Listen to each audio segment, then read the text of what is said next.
how you can run your mouth. Thank God.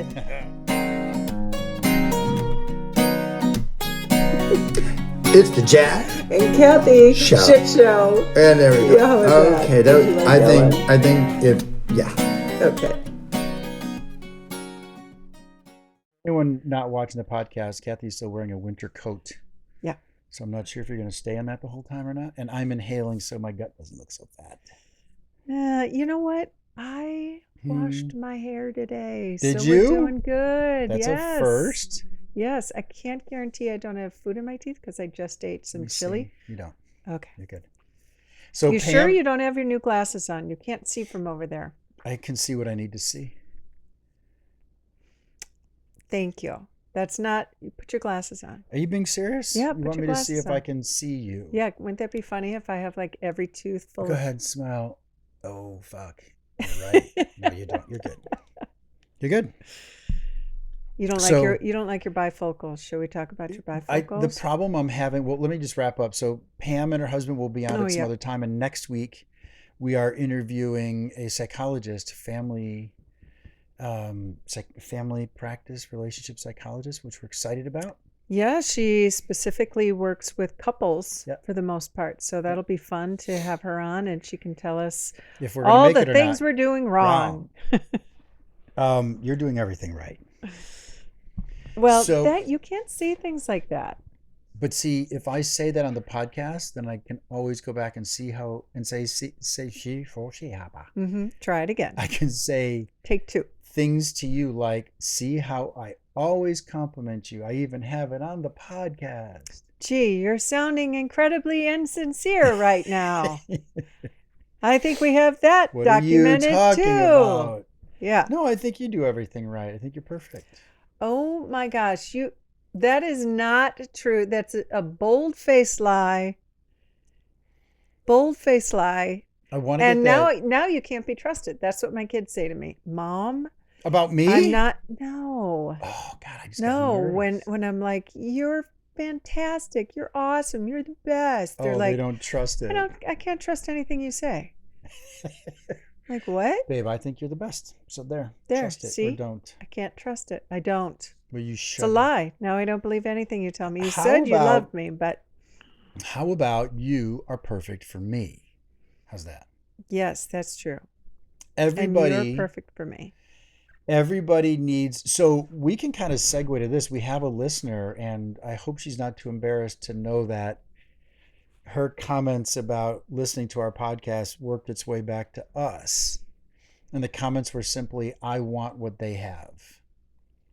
Have I told you that? Tell the story, yeah. Well, without telling. Tell the story without telling the story. Tell the story without telling names or connecting any dots. We don't want to, Well, but it was very close friends of ours who have relatives that are going through some challenges in their relationship. Yes. Listen to our podcasts and more recently listened to one. And I wouldn't be surprised if it was that one with John Fox, because we got a lot of comments about that one on social media. A lot for us is 4. So we did. We got quite a few. I don't respond to a lot of things. People were overwhelmed by some things that John said. It was John's reaction to us, meaning things like we've never had partners before like we have today. Yeah. And anyway, word got back to us that our podcast was in part the impetus for this person to change their life, to start the process to moving on from that relationship and moving on to another one, with the mantra being, I want what they have, which apparently then means lack of sexual performance because I need pills. Oh, stop it. No money. Let's stay a house on that topic. is in disrepair. Can I just keep going? No. Are you sure you want this? You know what I'm getting at. We know what she was getting at. Yeah. And correct me if I'm wrong, but some of the backstory was very, very unhappy marriage for similar to what we've done. Yeah, probably 10 years, whatever the details are, but long time and afraid to take the next steps. Yep. And but yet so incredibly unhappy with where she was, and we've talked about how difficult it is to take that step. So we were quite flattered and also encouraged for her that she was getting the gumption to just make a change for the better, even though it's not easy in the beginning. She didn't want to live like that anymore, and she wanted more of what we are sharing. And because we're perfect. We are perfect for one another. We're perfect for one another. We really are. There's still quite a bit we don't get right.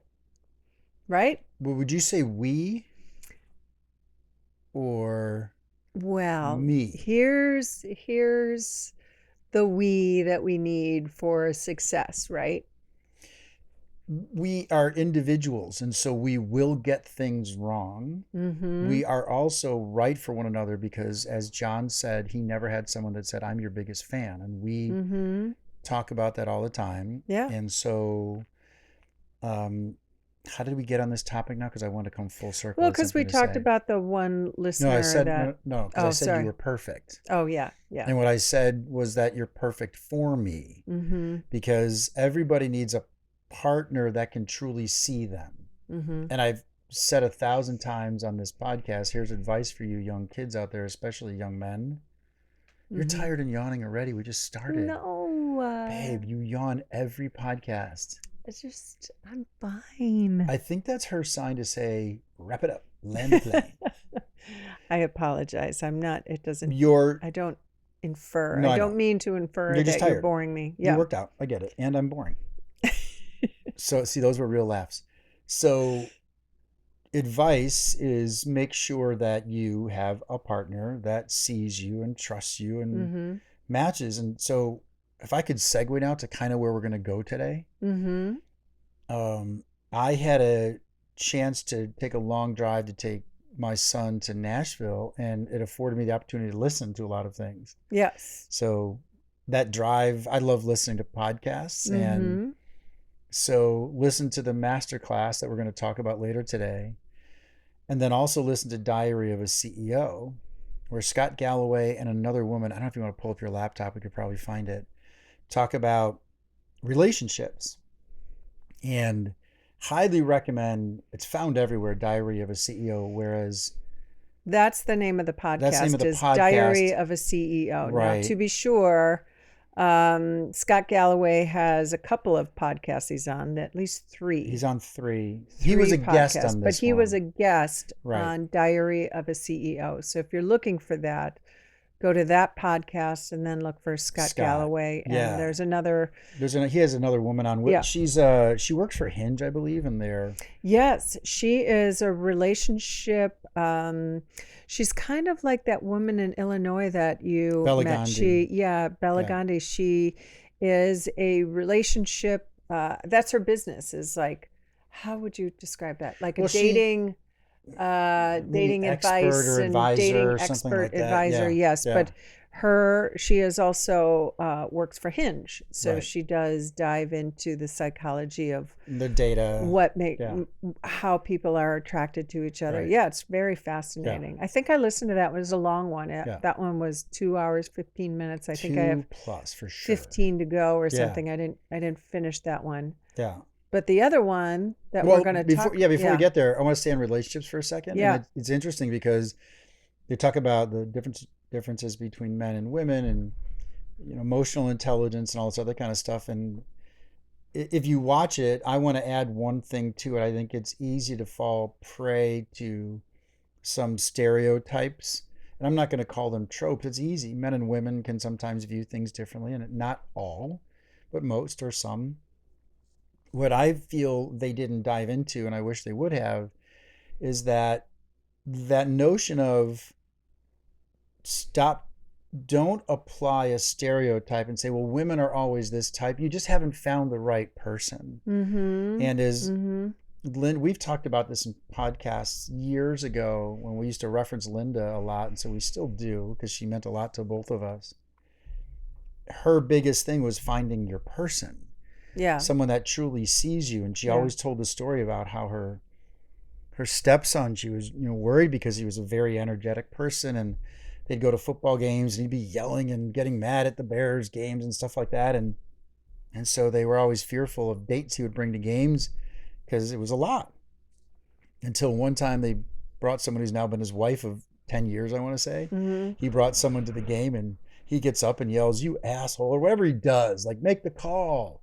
Yeah. And so instantly Linda and her husband thought, oh, here we go. He's going to lose another one. The next thing you know, she stands up and goes, "Yeah, you shithead." And she found his person. Yeah. Right? Yeah. So that's why, full circle, you're perfect for me because you are my biggest fan. Mm-hmm. And we went through a tough time in our breakup and then years of trying to find one another. Yeah. We were relentless in saying, no, I'm going to find somebody who matches these things that I need. And we did. Yeah. And I've said this a number of times. I'm not even sure I knew what that was. I just knew I wanted more than what I had, right, and that it was possible. Right. Mostly because I had more to give in a connected relationship, right? Correct. And but certainly with you, it's what made me come to know how fulfilling it can be to have a partner who truly is your biggest cheerleader and who truly has your back and is truly is always on your side. And that doesn't mean that we tell each other, "Oh, you're right," all the time, if I can say, without going down the rabbit hole of what our fight was last week. Was it last week? Mm-hmm.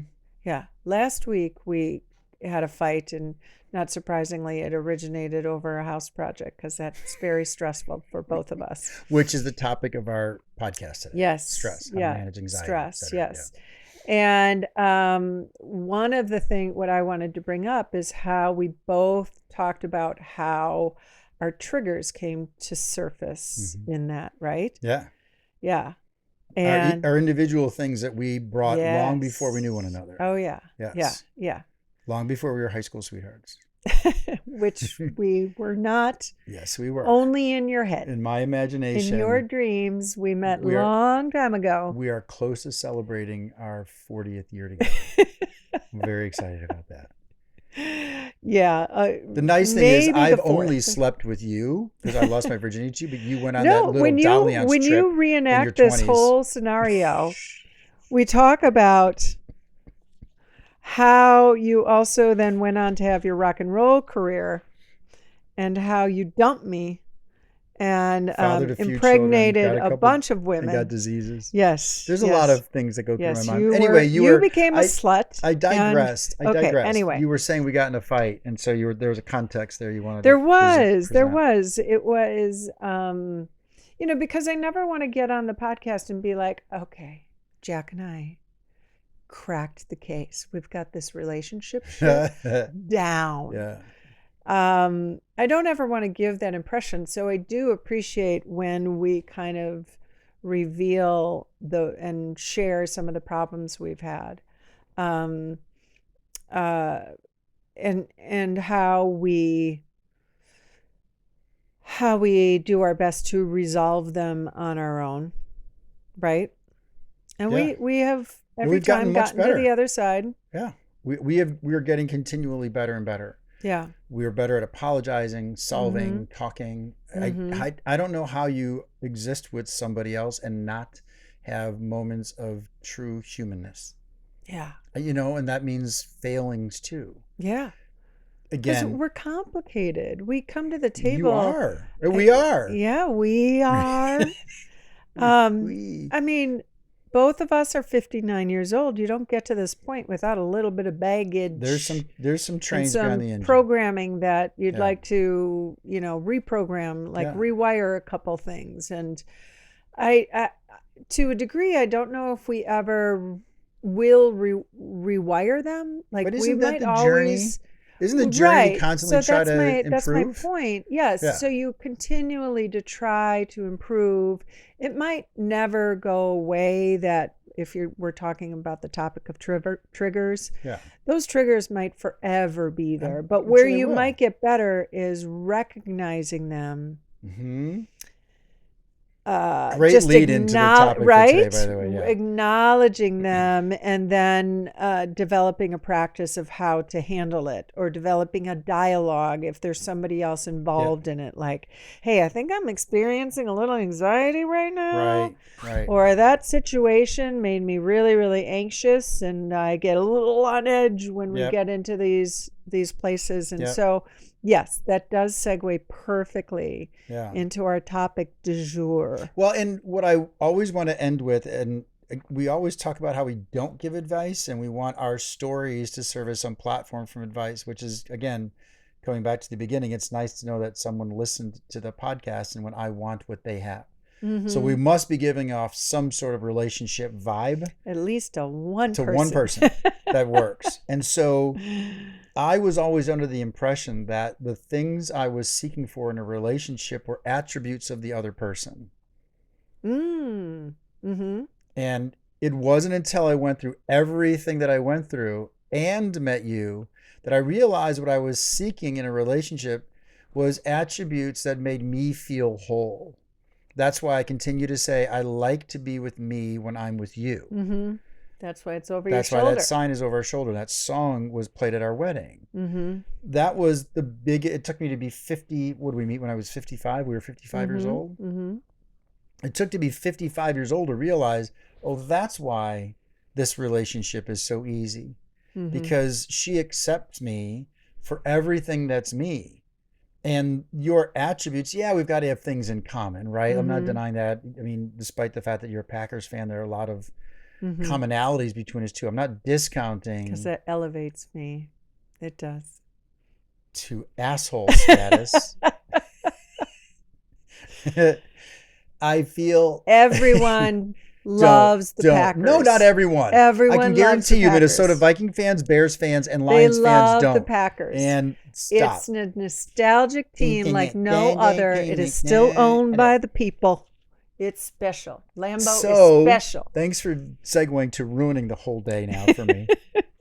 I feel the strength of the relationship, and this is what John Fox caught on in talking with us and talking to me, is how much we represent ourselves, and we have a partner that says, go for it. You and I are different in quite a few ways. Mm-hmm. You never tell me you're embarrassing me or slow that down or what are you doing there, and vice versa.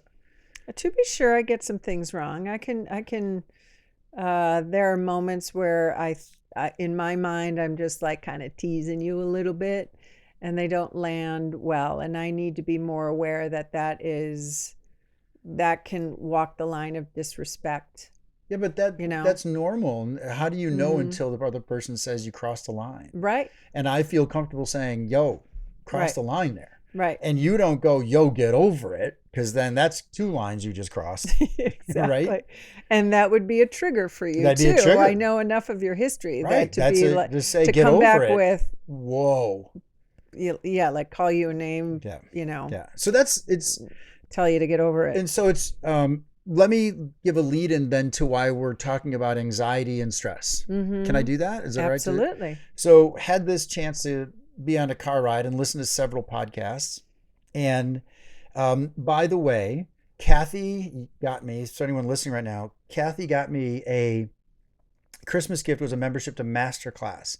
I'm sure you've seen 1-year subscription to Masterclass. Yeah. And so the videos and content in there is unreal. Watched one with Mark Cuban. I mean, I could go on and on and on. We watched one about sex therapy, which was great when you and I went on a ride somewhere. Mm-hmm. It was really interesting to hear how partners view sex differently. So all just loaded with amazing things. I've watched them for interior design. Exactly. There's a writer. There is...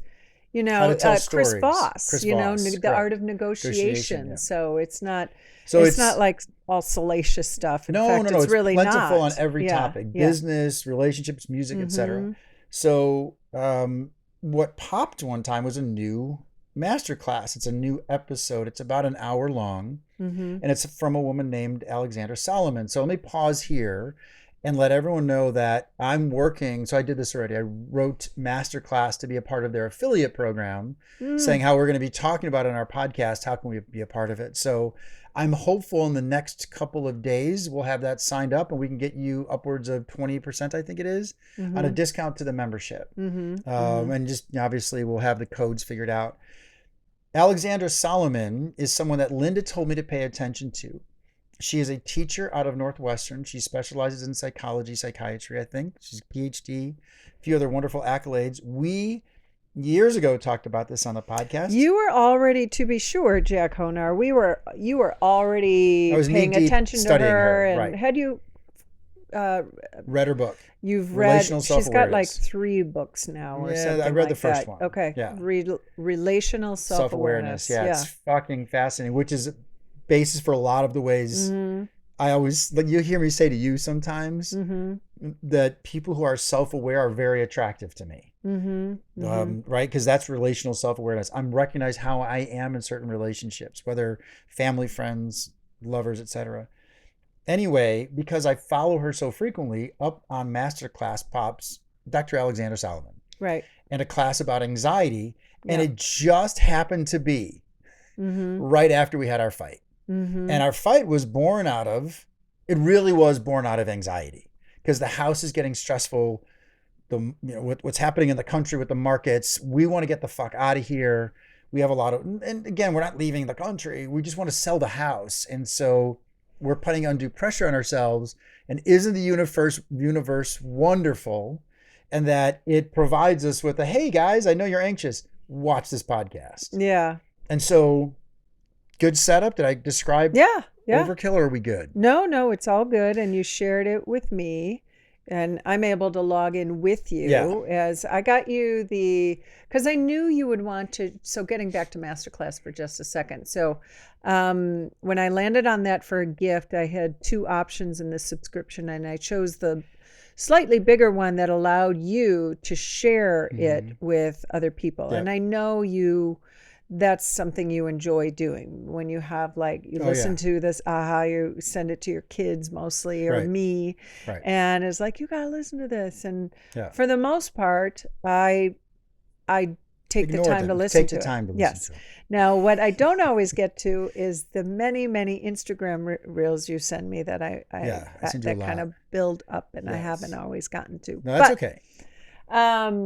But so I listened to this on Friday, and that leads us to talk about it now, because it was very, a lot of helpful stuff. So if anyone is, I would say check out Masterclass, but definitely check out Dr. Alexandra Solomon. She is follow her, really for brilliant, sure. And she is also a very soothing communicator. I find. Yeah, it's great. We had a chance to be part of her class at Northwestern. Remember that? Yes, absolutely. So, all right, so Kathy and I watched this.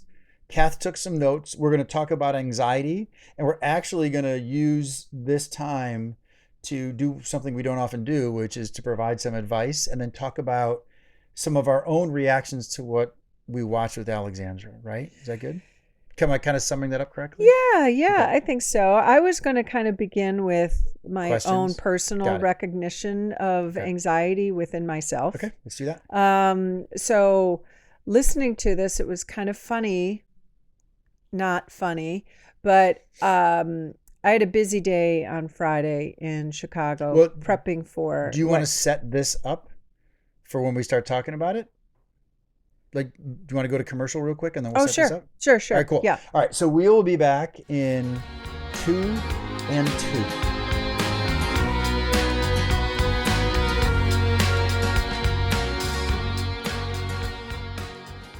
Doctor's appointments are important, but the time between doctor's appointments is where health really plays out in your life. I'm Molly Dunn, the founder of Your Why Health, a registered health coach, and a certified personal trainer. I help women move through their world with confidence, vitality, and metabolic health. The year-long program at Your Why Health is the opposite of a quick fix. We work together so that you can sustainably nourish your life with individualized nutrition, evidence-based movement, deep sleep, and stress-resilient habits. Schedule your free 1-hour personal consultation with me at yourwhyhealth.com. Hey, it's Jack from the Jack and Kathy Shit Show. And I'm Kathy. If you've ever wondered how Jack and I stay connected, it's definitely not my cooking. Correct. It's the Skin Deep. They're the ultimate resource for meaningful connection with products like the And card decks, interactive journals, and conversation starter kits for families, couples, and friends. And don't forget their YouTube channel full of raw, honest conversations with real people. It's inspiring and a great reminder that we're all just trying to figure it out. As fans of the Shit Show, commonly known as shitheads, you get something special. Go to theskindeep.com/shitshow and Easy use for you to say. Shit Show at checkout to get 15% off everything. That's right, 15% off their incredible products just for you, our fellow shitheads. Whether you're deepening connections with your partner, your friends, or gearing up for that in-law dinner, they've got you covered. So check out theskindeep.com/shitshow, use code SHITSHOW, and start talking it out. Who knows, you might even enjoy it. The Skin Deep, making connection less awkward, one question at a time.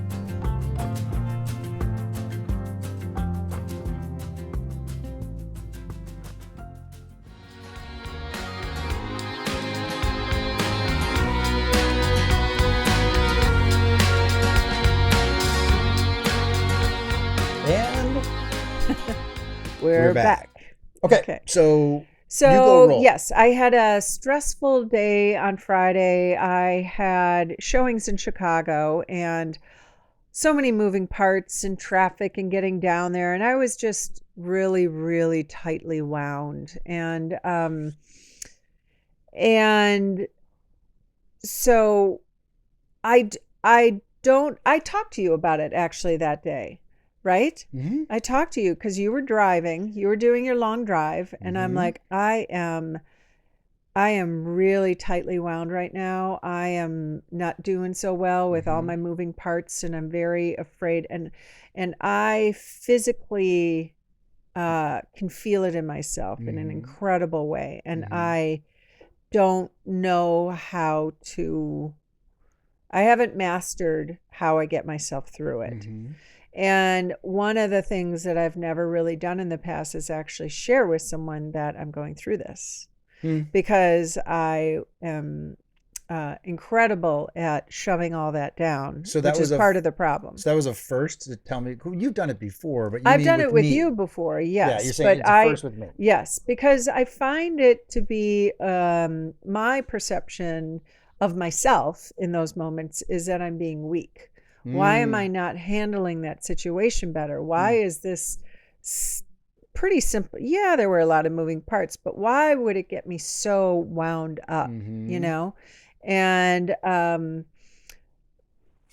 so it was part of my self-help to even share with you that I was having this really anxious day.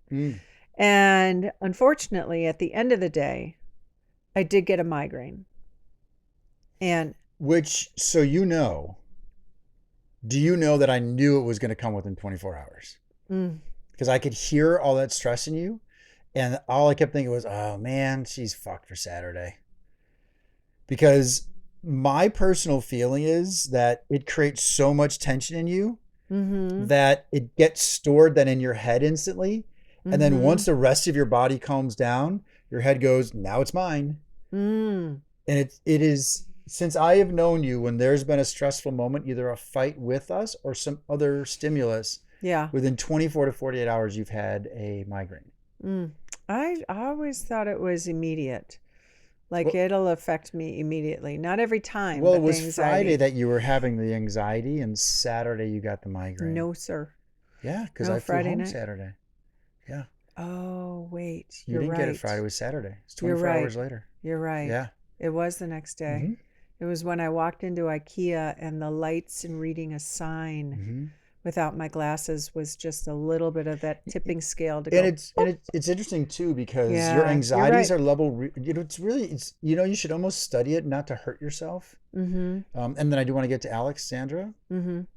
It's, you have this tense moment, and then you go inside within 24 hours of this tense moment, and it must be the halogen lights or something Mm-hmm. that then gets that thing to just accelerate and turn into a migraine. Because I've always been curious to say, hey, if you've had this really stressful moment, don't go in a store for the next 3 or 4 days. Stay Right. away from certain types of lights, because it Right. may. I'm wondering if there's like evidence out there for that. You know what I mean?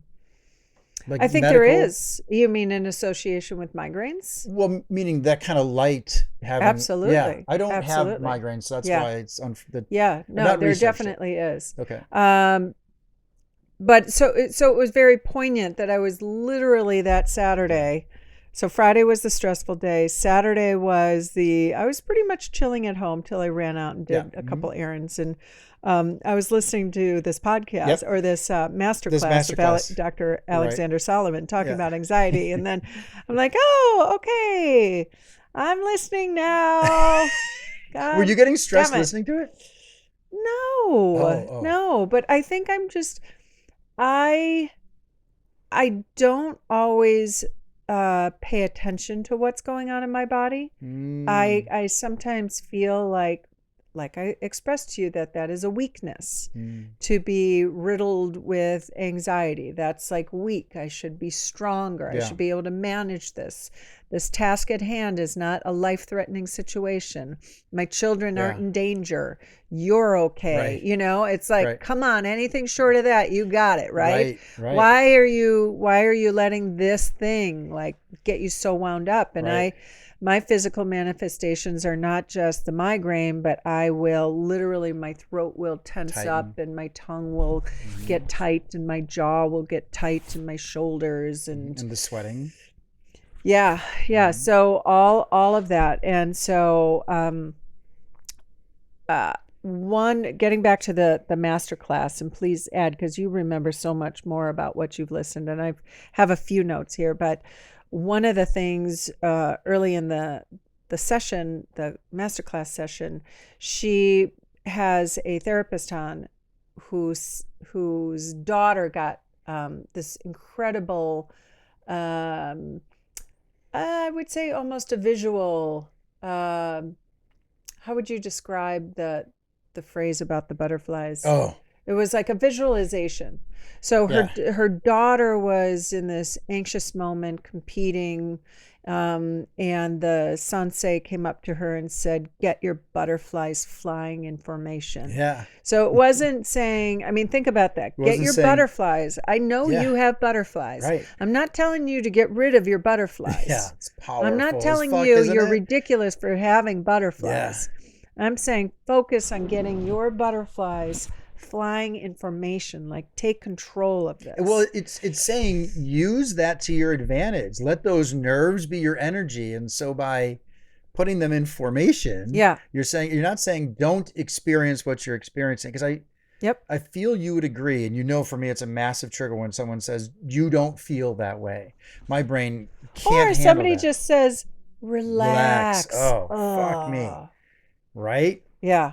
That's dismissive. And just relax. It's such a positive way to say get your butterflies in formation. So it's great takeaway. And it gives you a visualization. So if you literally think about your butterflies and how you're pulling them into formation and you're in control of them. Exactly. It's a really positive. Powerful. Yeah. So that was a really cool takeaway from that masterclass. And then she talks about, and I don't have any of this. You don't have any skill? So she talks about developing an anxiety toolkit. So you've got short-term, long-term anxiety toolkits. Yeah. And one of them is having morning movement. So that helps you to be physical. We're pretty good at that. Last week I wasn't so good. I think I only worked out on Tuesday. Yeah, but So can I just throw in here, and maybe we should have, I don't do shoulda, coulda, woulda very often. Mm-hmm. Maybe we should have upped the ante on our physical exertion, because that does make us better. We sleep better when we get our workouts in. We also had guys showing up at 7 o'clock in the morning and 8 o'clock in the morning to do work. Yeah. And so that meant now we got to get up at 4:30 or 5 o'clock. Yeah. Right. So we can fit that in, because our day was packed with the thing that's building our anxiety, the house.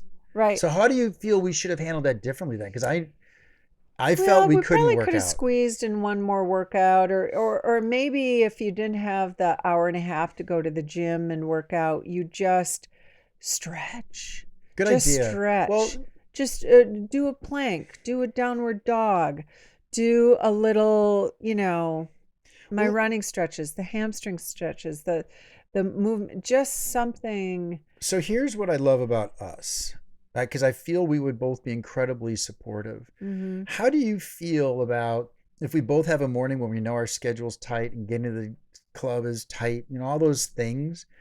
How would you feel if we just said, hey, let's do some yoga in the living room really quick. Let's do some sun salutation. See, of course. Maybe don't you feel the universe told us to watch this thing? So we could do those things, or even just walk to the lake. Therapeutic it would be to walk 4 blocks to the sunrise. Mm-hmm. Mm-hmm. So that was a big takeaway for you, was that movement thing. Well, it was just the idea of an anxiety toolkit. Like start your day with, even if your day might be a really chillax day, it's just a good healthy habit, both physically and mentally. Yeah. Like newsflash, right? Yeah. We've been saying that since forever. Yeah. Then midday mindfulness. So having that guided meditation, preparing a meal. You are a journaler. She's like, journaling can be a really good thing. You haven't, since you've been with me, you don't journal as much. Correct. Yeah. Because I pick have, and choose. our lives together have a different rhythm and pace than when you were on your own and you went to an office and then you went out for lunch and you took a walk and then you journaled and then you went back to the office and then Well, do you know why it had a different rhythm? And it's really simple in my mind. This house has been an albatross for us that we've really not had. We've taken a little break. We've not really gone a month without having something to do. Mm-hmm. And that takes us away from, we have to pick and choose. Only so many hours in a day, right? Yeah. So, I feel once this is done and we can get someplace and chill for a little bit, crossing my fingers on that with you. Only we're planning on selling it, and who knows where we're going to go next. Fuck. Well, anyway, keep rolling. I get it. And then chores, like even just, okay, I'm going to do the laundry. I'm going to wash some dishes. I'm going to sweep the floor. I'm going to, like, those things help to bring down the tension in our daily lives, right? And then in the evening, or listening to music is another really great. In the evening, she talks again about how this is so funny, and I wrote this one down because we both do this. Okay. That in the evening we relax in front of a screen, right? Oh, we do. I know exactly what you're going to say. I remember this part. And we often have 2 screens going. Because I'm playing Wordle or Sudoku while we're watching a show, and you're playing some game, right? Did you? Or you're on scrolling TikTok you're or scrolling something, social media. Yeah. So let me ask you: did you intentionally, when we watched that mob show with Pierce Brosnan?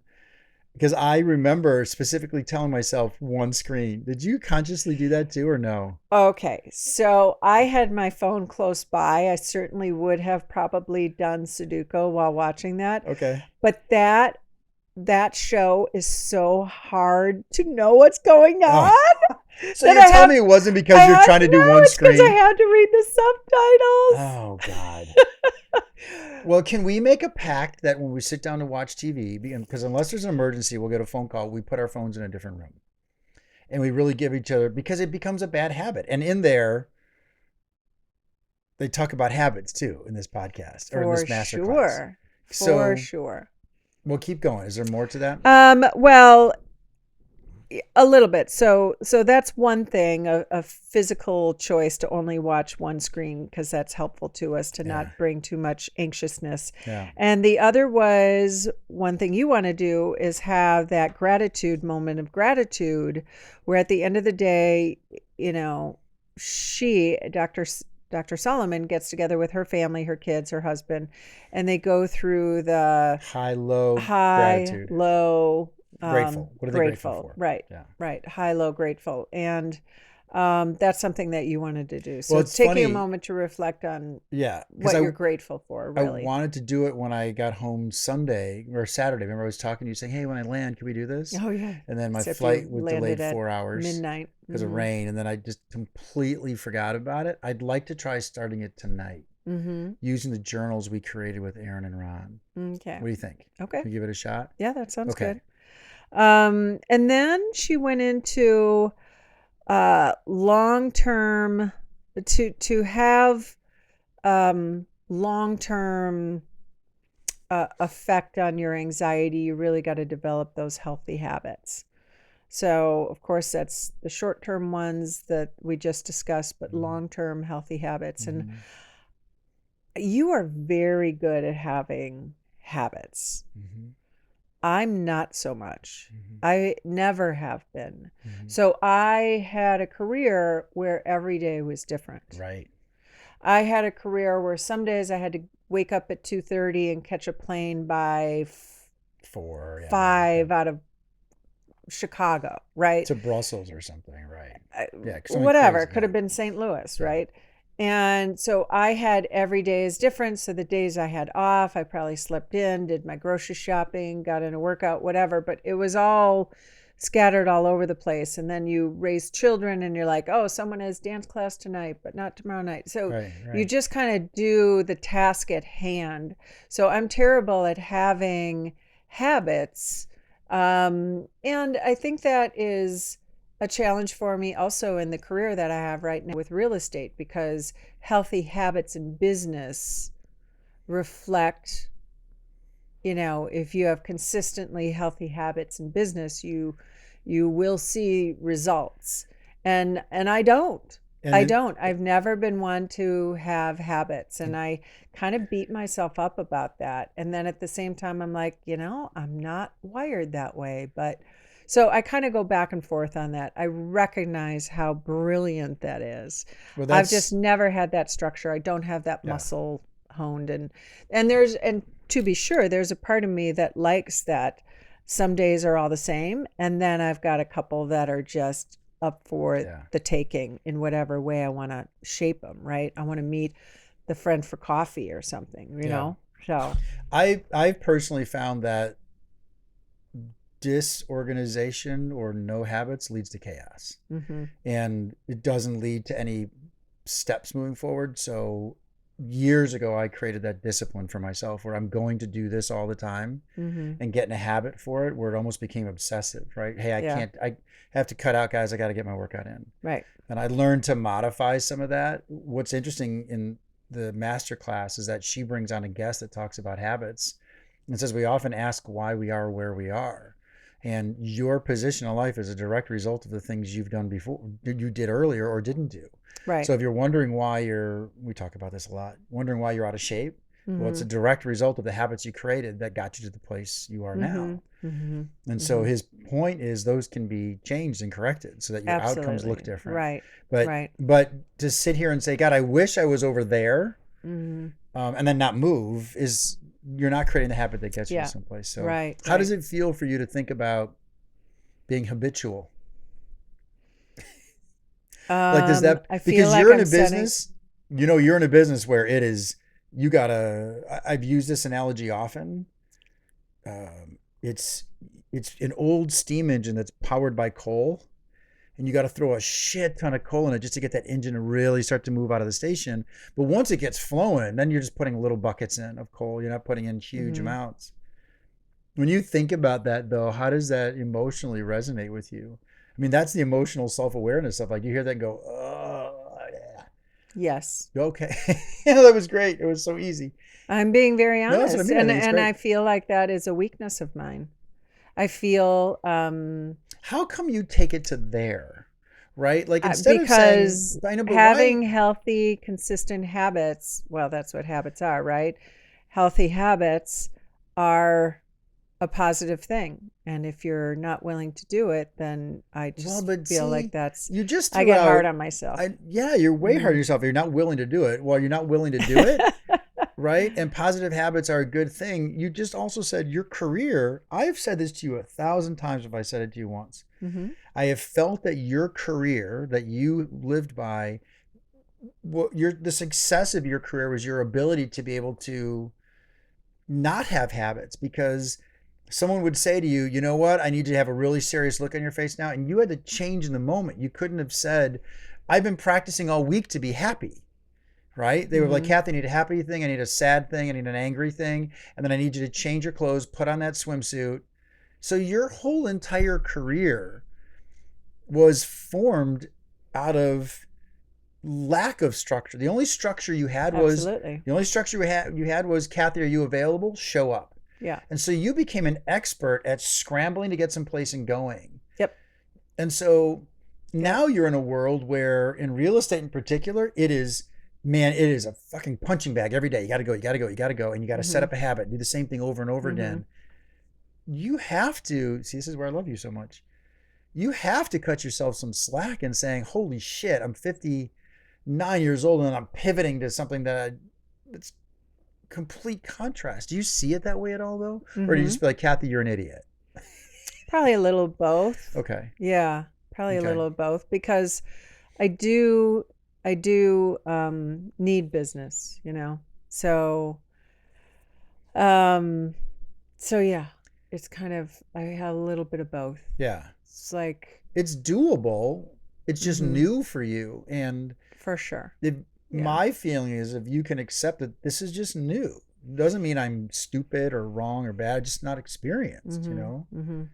It's like the first time you took all my clothes off, it was new for you, wonderful and exciting and Jack thrilling. Onar. A little bit of a letdown. Yeah, you can say it. Brought your little anxiety, did it? You're like, oh, bummer. Well, what else I loved that part too. And I love that you're sharing this. Yeah. Yeah.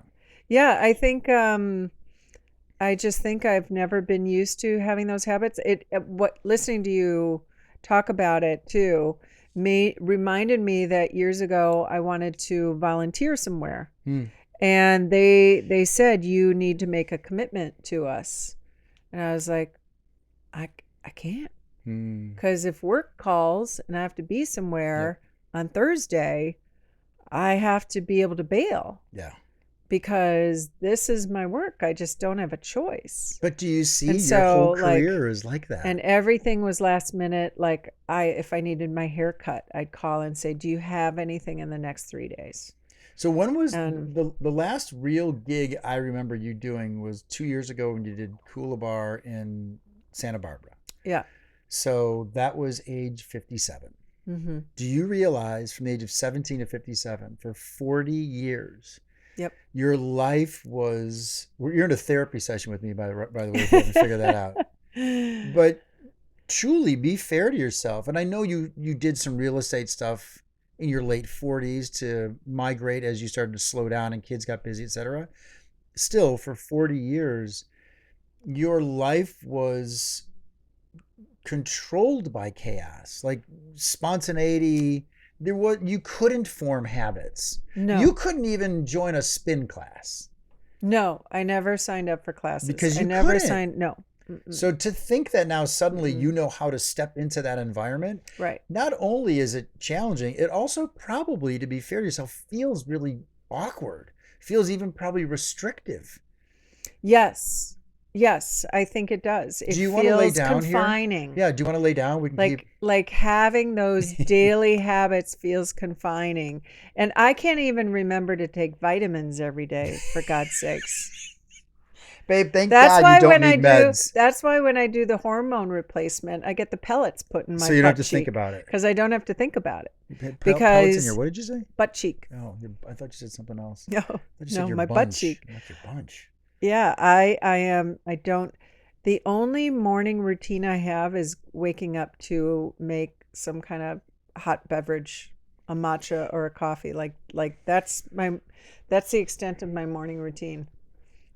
But if that's part of your routine, then that's okay. Mm-hmm. My career depended upon me getting up at a certain hour, doing these certain things, right? Yeah.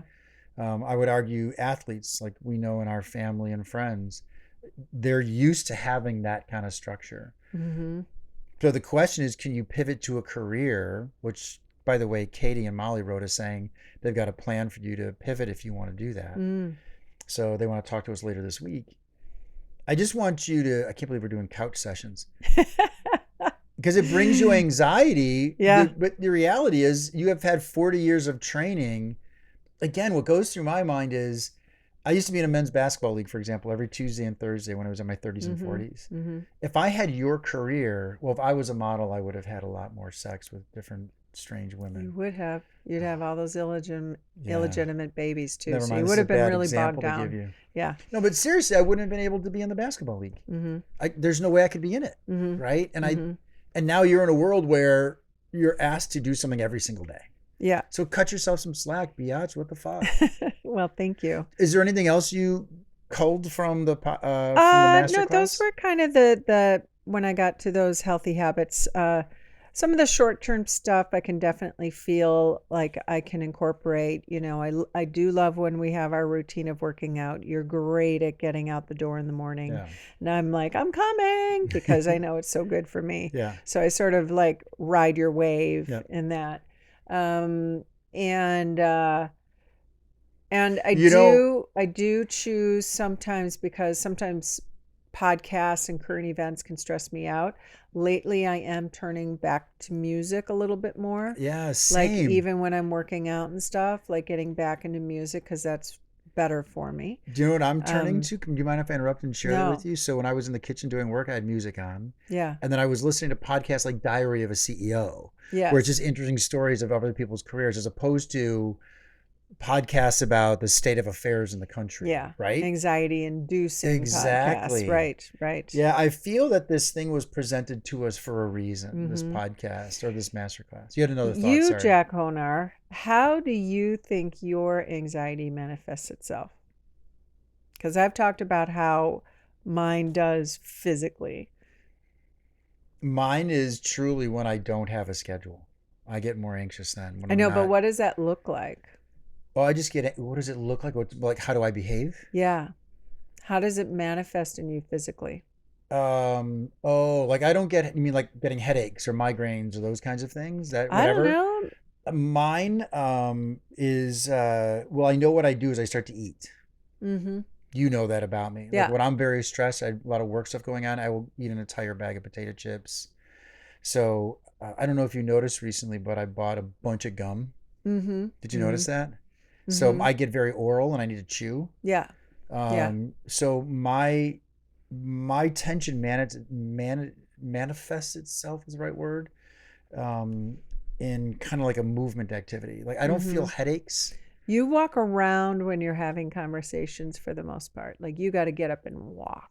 It's hard for me to sit when I'm doing work stuff because I'm processing so much. Yeah, you need the physical. Yeah. You need to physically move your body while you're having that. So it's interesting. I think it helps your stream of consciousness. Well, and it's interesting that you're asking me this question. It's funny because how it manifests in me is I'm not able to go to the washroom, so I can't take shits. I get bottled up badly. I overeat. I don't really get headaches.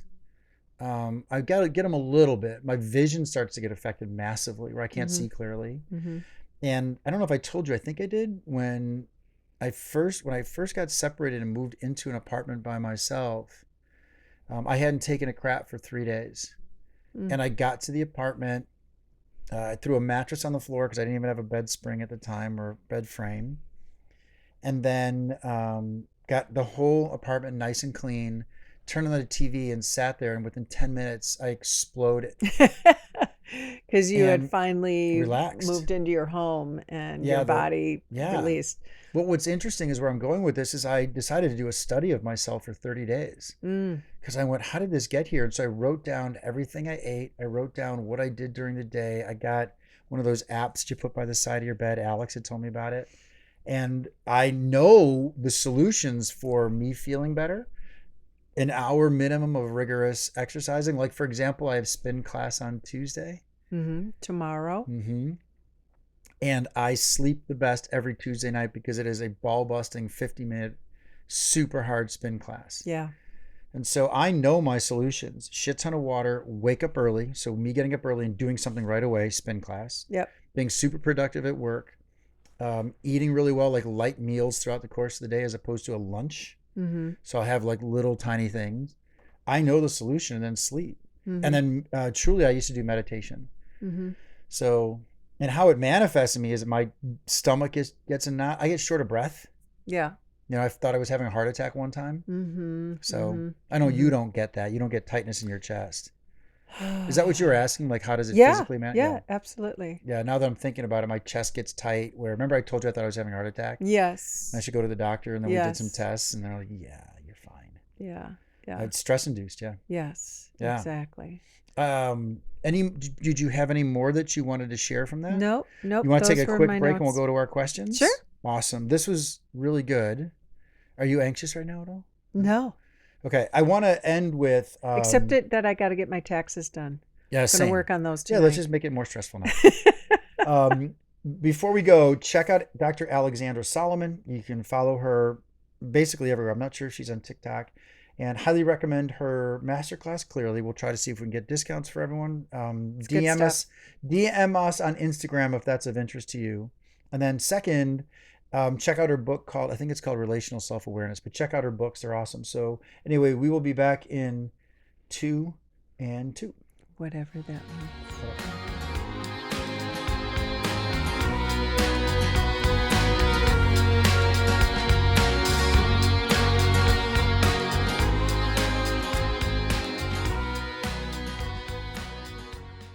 Jack, did you hear the news? Kathy, I hear a lot of things, and some of them I even listen to. Well, you'll want to listen to this.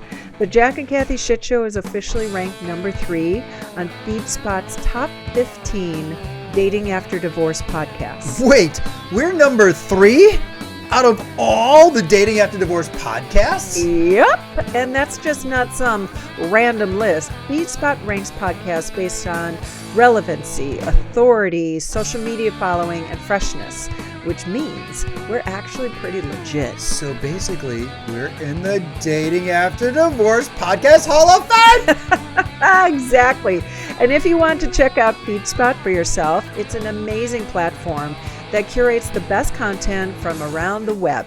Podcasts, blogs, news, even YouTube channels, all in one place. That means, so then instead of doom scrolling through a million apps, you can just go to feedspot.com, find the content you love, and actually have time to, I guess, live your life. Right. And if you're a content creator, FeedSpot can help you get discovered by over 415,000 bloggers, podcasters, and journalists. So whether you're looking for great content or trying to get your own work noticed, FeedSpot seems to be the place to be. Well, head over to feedspot.com to check it out. And while you're there, make sure to find their top 15 dating after divorce podcasts list to see our beautiful, shiny number 3 spot. Number 3, baby! That means we are basically experts now. Well, let's not get carried away. Yeah, okay. Yep.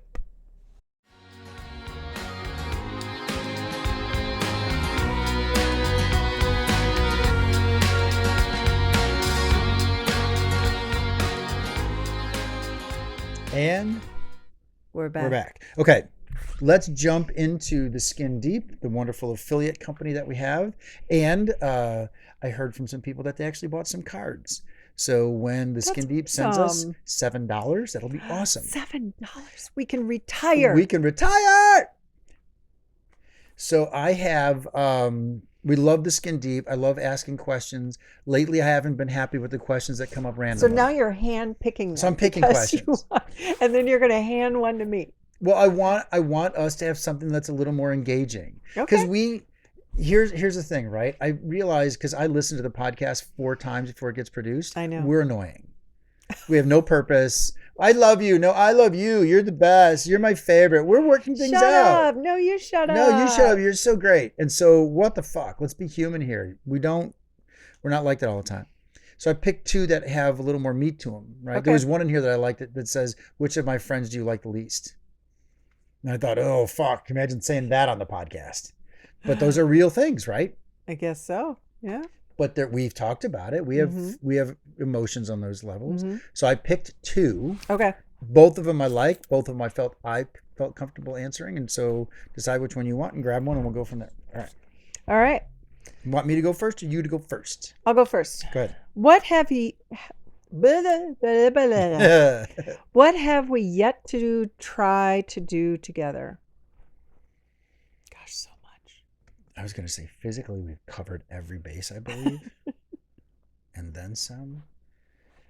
This is from the couples edition. Yeah, what have we yet to... it's funny because I forgot that was a card I picked, but I liked it. What have we yet to try to do together? God, it's so funny because my answer wants to be spend time apart. Like both do our own individual trips. Dude, you're not going anywhere. Yeah, but you know what I mean? Like I just found you. No, I mean, we've not taken... I'm happily codependent. You're not doing anything by yourself. Just kidding. I meant it as... I'm going to do a guy's trip, you do a girl's trip. Mm-hmm. We've not done that since we've been together. We have not. It's a weird thing to say to do together because we're not... You've done a little bit. You did a little bit. I did a little bit. We have. You went with Pat out west. And you were where? I went with home. My mom I know, but we've been to Europe. Home.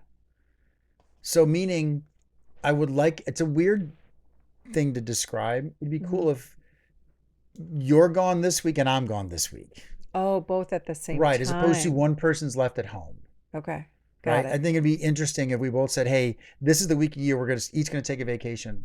What we've not done together is gone on a vacation by ourselves either, which is so weird to say that. Like, you go visit something you want to do and I'm going to go do something I want to do. The scary thing in saying that is we like being together so often. We do like being together. We're only 4 years in, so we're still sort of reveling in all the things we can now do together because we did so much alone before and so much, so. I can't think of something we have yet to do because we tend to have an idea and do it. It's funny that your brain goes to taking a vacation without each other. Well, because that we can do together, at the same time. Isn't that weird? What I thought of was we've talked about doing a 14er. Yeah, but see, I've done them. But we could do it together, sure. I know. That's the idea of the question. Oh, so your brain goes to what have neither of us experienced that we could do what Key did and jump out of an airplane. Fuck that ever. And I think we're on the same page. Yeah, I'm not jumping out of an Not airplane. gonna fucking happen. I applaud anyone that does it. I think it's super cool and baby. Probably still traveling to other countries. Like we're talking about going to Spain this year after we sell the house. You know what we've not really done together, which is what I wanted to do when we first started dating? You know what we've not done together, which is exactly what I said I'd like to do with you for just 1 year. Oh, just live out of an RV? No, live out of a condo and have no responsibility. Just do work. Oh, just go to work and party all the time. Like have a year. I'm being serious. A year of going, we're saving so much money. Like if we moved into your condo, we would save so much money. Mm-hmm. It'd be cool if we just said for the next year, we're doing nothing but going out, hanging out with friends. Because we can just relax and not have something over us. It's true. Okay. Well, that's what I thought. Okay. Fair. Your question. Your question. Go ahead. What are the 3 family members and 4 friends that you hate the most? That's not the question. When are the moments, I liked this a lot, when are the moments when you don't trust me? Oh. Oh, babe. Is it when I'm in my yoga class with all the women? I don't think there's ever a moment I don't trust you, honey. Has there ever been a moment? I don't trust you with any leftovers in the refrigerator. I don't trust you with my potato chips when I leave you home. True. I don't trust that when I go to the cabinet that yummy, those meatballs are still there. I don't Probably trust gone. you for that. I would. Nope. By the way, They're gone. check, and check. And if I'm anxious, they're definitely gone. If I have any little bit of anxiety. You ate my leftover cheeseburger for breakfast. That this was my morning. half. No, Yes, it was. You took a quarter of it, and then I took your quarter, and then I cut mine in quarters. And I said, "Do you want this?" And you said, "No." I'm like, "Well, I'm gonna take it home." You only wanted a quarter. Oh, fuck. I'm fucked, aren't I? Okay, let's see. So Jack ate 3/4 and Kathy ate a quarter. So whose quarter was it? And I was stressed. Oh. So that's what I do when I'm stressed. No, is there anything that do you ever not trust me for anything? No, I trust you implicitly. Did you ever worry about that?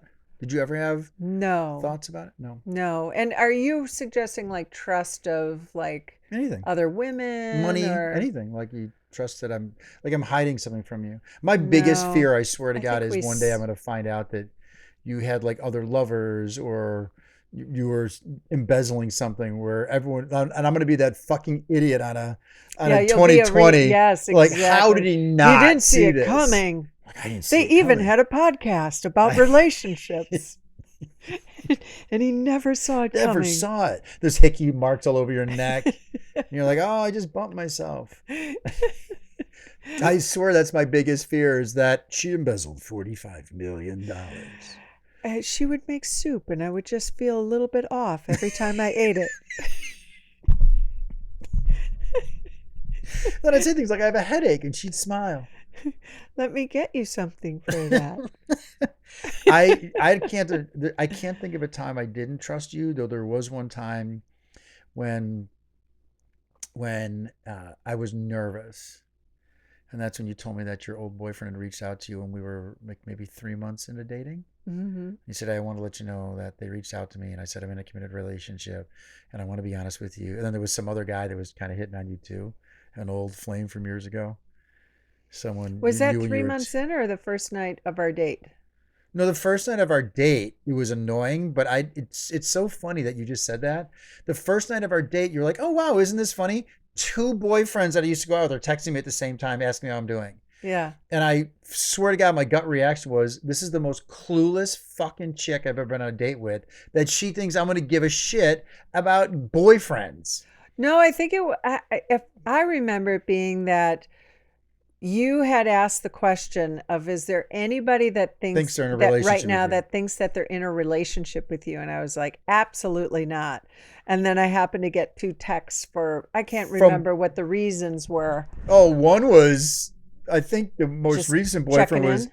I think it was a booty call. Oh. You don't think that one from... I don't remember. Yeah, I think that was the way you read it to me, I'm like, oh, that's a total booty call. Yeah, well, it wasn't. What you up to? What's going entertaining, on? Where are you? Well, it was funny because that's not the one I'm referencing, but you remember when you had a boyfriend that reached out when we were 3 months in, just checking in. Do you remember that? I think so. Yeah, because I remember I was driving. You were in Wisconsin, and I was driving to my office in Naperville at the time. Mm-hmm. And you said, I need to talk to you about this because I don't want to wait to the end of the day. This just happened. I want to let you know it doesn't mean anything. Mm-hmm. How do you feel? And I said, I need a moment. Remember that? Mm. When I just needed a moment to process this stuff, because it's hard to not feel that you may be tempted to move back to some emotion that makes sense. Yeah. Yeah. But you were glad I told you, right? Yeah, and I had to say to myself, well, if this is what happens, this is what happens. I can't worry about it. Mm-hmm. Right? Mm-hmm. At least she's being honest with me. Yeah. Because it would have bummed me out if I had been with you and I happened to get you, because you said, hey, check my phone for something, and I read a text like that. Sure. That would have definitely made it more difficult to trust you in general. Yeah. Yeah. I get it. Wonderful podcast as always, young lady. Thank you, young sir. Next week, we hope to have a few more guests. We apologize to anyone who gets tired of listening to just us. Because as you've established, we're boring. We are. We really serve no purpose. Listen to Kara Swisher's podcast today. I did not. Oh my God, it's so funny how she says, normally I interview people and they're just not interesting. And I thought to myself, that's how she would feel with us. They're so not interesting. And all her previous guests are going, wait, shit, what? Exactly. Damn. It's really good. It's a good one. All right. All right. As we like to say on that note, Peace. You just listened to another episode of the Jack and Kathy Shit Show. All recording, engineering, and production provided by us. Connect with the podcast on Instagram at Jack and Kathy Shit Show for more insight into our shit show of a life. This episode is proudly brought to you by Pint Productions. Point.